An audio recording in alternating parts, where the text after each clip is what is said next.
کیونکہ at Times ہم چاہتے کچھ ہیں مگر اس بچے کے حال کی طرح جیسے بھوکا ہوتا ہے نا بچہ تو رو رو کے بتاتا ہے, اسے یہ نہیں پتا ہوتا کہنا کیا, مانگنا کیا ہے, ضرورت کیا ہے. پھر ماں پوچھتی ہے اچھا کیا چاہیے, بولو کیا چاہیے, کیا کہتے بھوک لگی ہے, پیٹ میں درد ہے, سر درد ہے, کیا ہے تمہیں.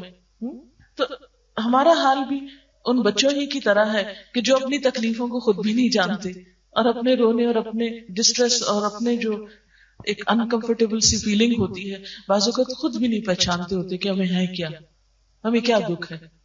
ان نون سا دکھ ہوتا ہے اور نہیں خبر ہوتی کہ کیا گزر رہی ہے اور کیوں گزر رہی ہے. ایسے مواقع پر انسان اگر اللہ تعالیٰ کی طرف رجوع کرے, لگتا تو مشکل ہے لیکن صرف 2 نفل پڑھ کے بھی دعا کر لے تو بہت فرق پڑ جاتا ہے اور فکر دور ہو جاتی ہے. تو آپ دیکھیے اس دعا پہ غور کیجئے کہ میرے لیے اس کام کو آسان کر دے, میرے لیے اس کو مبارک کر دے, یعنی اس میں برکتیں پیدا کر دے.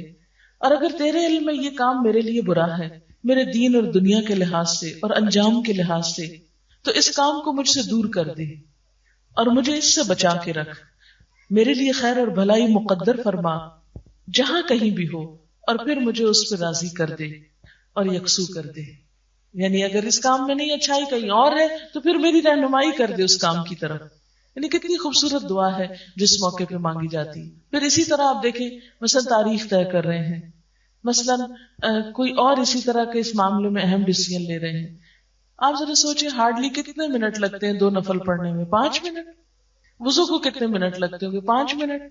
وہ جو سارا دن فکر کا بوجھ سر پہ اٹھائے رکھتے ہیں 5 منٹ میں وضو کر لیں, 5 میں 2 نفل پڑھ لیں اور یہ دعا پڑھ لیں, بہت بہتر فیل کریں گے.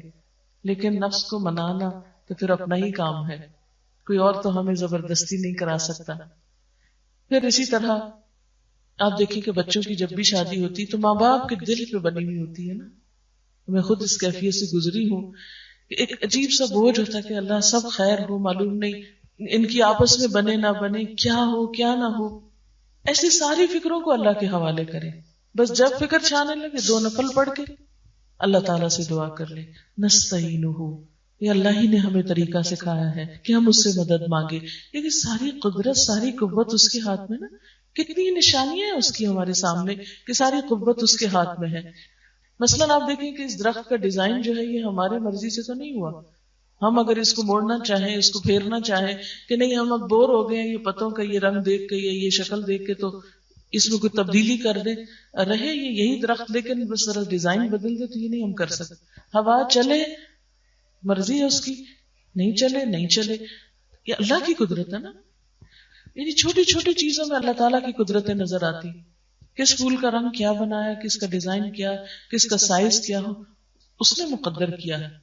تو بہت ساری چیزیں اس کے فیصلے پہ ہوتی ہیں. ہمارا کام کیا ہے, بس اس سے خیر اور بھلائی کے طلبگار رہیں, اس سے مانگتے رہیں, اس سے اچھی امیدیں رکھیں, اس سے اچھا گمان رکھیں. جیسا کہ حدیث میں آتا ہے اللہ تعالیٰ فرماتے ہیں کہ میں اپنے بندے کے ساتھ اس کے گمان کے مطابق معاملہ کرتا ہوں.